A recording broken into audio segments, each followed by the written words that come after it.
Assalamualaikum warahmatullahi wabarakatuh.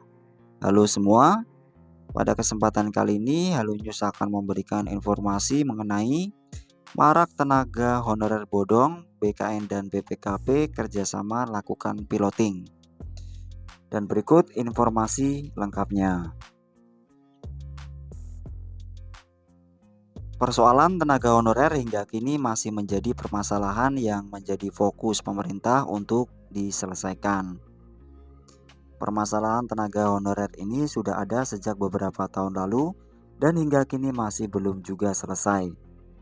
Salah satu yang membuat permasalahan tenaga honorer ini susah untuk diselesaikan adalah maraknya tenaga honorer bodong.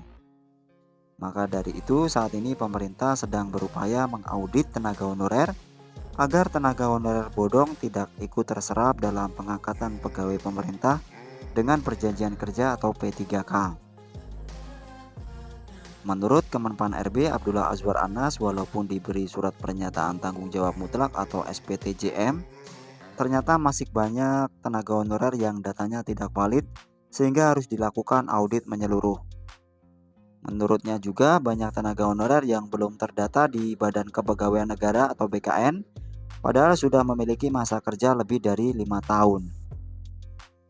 Saat ini tenaga honorer yang terdata di BKN berjumlah 2,3 juta orang, namun jumlah ini akan diaudit dan divalidasi kembali mengenai keaslian datanya oleh BKN dan Badan Pengawasan Keuangan dan Pembangunan atau BPKP.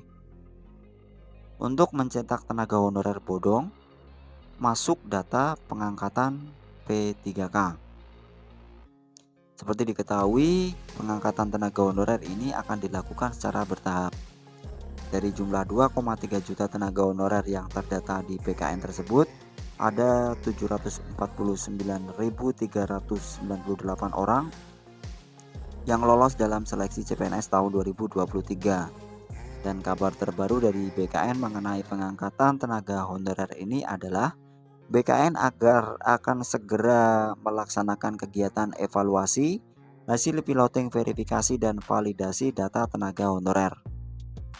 Tujuan dari piloting ini agar untuk mendapatkan data yang valid dan akuntabel yang selanjutnya dapat digunakan untuk memberikan tawaran kebijakan terkait tenaga honorer.